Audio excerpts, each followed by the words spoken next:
Lent season ବା ଦୁଃଖ ଭୋଗ ସମୟର ଆରମ୍ଭ ଆସ୍ ୱେଡନେସଡେ ବା ଭସ୍ମ ବୁଧବାର ଠାରୁ ହୁଏ।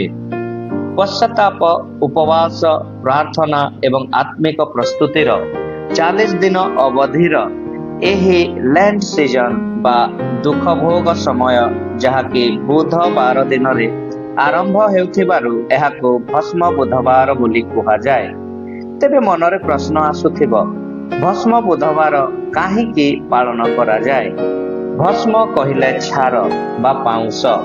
ଭସ୍ମକୁ ପଶ୍ଚାତାପର ପ୍ରତୀକ ଭାବରେ ବିଶ୍ୱାସ କରାଯାଏ। ପବିତ୍ର ବାଇବଲରେ ମଧ୍ୟ ଭସ୍ମ ପଶ୍ଚାତାପ ଓ ନମ୍ରତାର ପ୍ରତୀକ ଥିଲା। ଉଦାହରଣ ସ୍ୱରୂପ ଆୟୁବ 42 ପର୍ବ 6 ପଦରେ ଆୟୁବ ଧୂଳି ଓ ଭସ୍ମରେ ବସି ପଶ୍ଚାତାପ କରିଥିଲେ, ଅନୁତାପ କରିଥିଲେ। ଦ୍ୱିତୀୟ ସାମୁଏଲ 3 ପର୍ବ 31 ପଦରେ ଲେଖା ଅଛି, ରାଜା ଦାଉଦ ଜୋୟାବକୁ ଓ ତାହାର ସଙ୍ଗୀ ଲୋକ ସମସ୍ତଙ୍କୁ କହିଲେ, ତୁମ୍ଭେମାନେ ଆପଣା ଆପଣା ବସ୍ତ୍ର ଚିରି ଅଖା ପିନ୍ଧ ଓ ଅବନରର ଆଗେ ଆଗେ ଶୋକ କରି ଚାଲ। ପୁଣି ଦାଉଦ ରାଜା ଶବସଜ୍ଜାର ପଛେ ପଛେ ଚାଲିଲେ।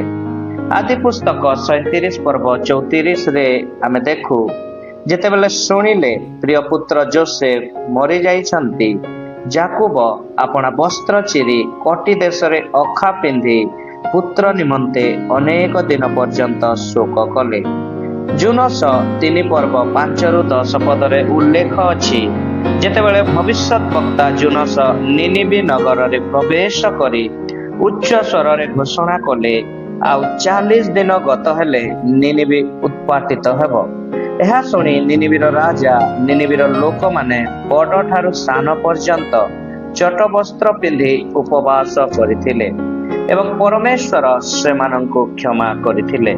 ପୁରାତନ ନିୟମରେ ଆହୁରି ଅନେକ ଉଦାହରଣ ରହିଛି।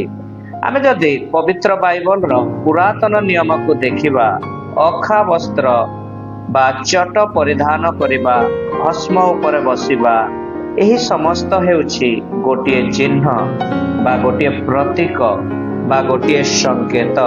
ଏହି ସମସ୍ତ ପୁରାତନ ନିୟମରେ ଶୋକର ଚିହ୍ନ, ପଶ୍ଚାତାପର ଚିହ୍ନ ଭାବରେ ବ୍ୟବହୃତ ହୋଇଅଛି। ଭସ୍ମ ମଣିଷକୁ ସ୍ମରଣ କରାଏ ଯେ ମଣିଷର ଜୀବନ ଅସ୍ଥାୟୀ। ମନୁଷ୍ୟ ଧୂଳିରୁ ସୃଷ୍ଟି ହୋଇଅଛି ଏବଂ ଧୂଳିକୁ ଫେରିଯିବ। ଅତି ସରଳ ଭାବରେ କହିଲେ, ଅଖା ଏବଂ ପାଉଁଶକୁ ଭିତରର ଅବସ୍ଥାର ବାହ୍ୟ ଚିହ୍ନ ଭାବରେ ବ୍ୟବହାର କରାଯାଉଥିଲା। ଏହା ହୃଦୟର ପରିବର୍ତ୍ତନକୁ ଦୃଶ୍ୟମାନ କରେ, ଅନୁତାପର ଆନ୍ତରିକତାକୁ ଦର୍ଶାଏ। ତେବେ ପ୍ରଶ୍ନ ହେଉଛି, ପବିତ୍ର ବାଇବଲରେ ବିଶେଷ କରି ନୂତନ ନିୟମରେ ଭସ୍ମ ବୁଧବାର ବୋଲି କିଛି ଅଛି କି? ସ୍ପଷ୍ଟ ଉତ୍ତର ନାହିଁ।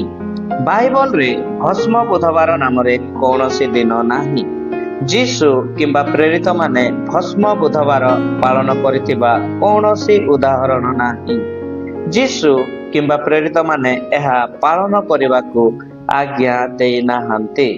ସତ କହିବାକୁ ଗଲେ ନୂତନ ନିୟମ ଜୋର ଦେଉଛି ହୃଦୟର ପଶ୍ଚାତାପକୁ, ଜୀବନର ପରିବର୍ତ୍ତନକୁ, ଗୁପ୍ତ ଉପବାସକୁ। ପ୍ରଭୁ ଯୀଶୁ ବାହ୍ୟ ଧାର୍ମିକ ଦେଖାଦେଖି ବିରୋଧରେ ସତର୍କ କରିଥିଲେ। ତେଣୁ ଅନେକ ଇଭାଞ୍ଜେଲିକାଲ ଓ ପେଣ୍ଟିକଷ୍ଟାଲ ଚର୍ଚ୍ଚ ଏହା ପାଳନ କରନ୍ତି ନାହିଁ। କିନ୍ତୁ ପରମ୍ପରାଗତ ଦୃଷ୍ଟିକୋଣରୁ ଏହାକୁ ରୋମାନ କ୍ୟାଥୋଲିକ, ଏଙ୍ଗ୍ଲିକାନ, ଲୁଥରାନ, କିଛି ମେଥୋଡିଷ୍ଟ ଓ ଅର୍ଥୋଡକ୍ସ ଚର୍ଚ୍ଚ ପାଳନ କରନ୍ତି।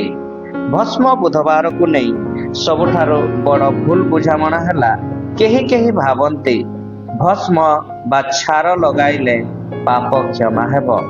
ଭସ୍ମ ବା ଛାର ଲଗାଇଲେ ଏହା ପବିତ୍ର କରିଦେବ। ଏହା ସମ୍ପୂର୍ଣ୍ଣ ଭୁଲ। ଏଫେସୀୟ 2 ପର୍ବ 8-9 ପଦ ପ୍ରକାଶ କରେ, ପରିତ୍ରାଣ କାର୍ଯ୍ୟ ଦ୍ୱାରା ନୁହେଁ, ପରିତ୍ରାଣ କ୍ରିୟାକର୍ମରୁ ନୁହେଁ, କିନ୍ତୁ ଅନୁଗ୍ରହରେ ବିଶ୍ୱାସ ଦ୍ୱାରା। ଭସ୍ମ ବା ଛାର କେବେ ମଧ୍ୟ ପରିତ୍ରାଣ ଦେଇପାରିବ ନାହିଁ। ଶେଷ ନିଷ୍କର୍ଷ ଏହା, ଭସ୍ମ ବୁଧବାର ହେଉଛି ଚର୍ଚ୍ଚର ପରମ୍ପରା, ନୂତନ ନିୟମର ଶିକ୍ଷା ନୁହେଁ।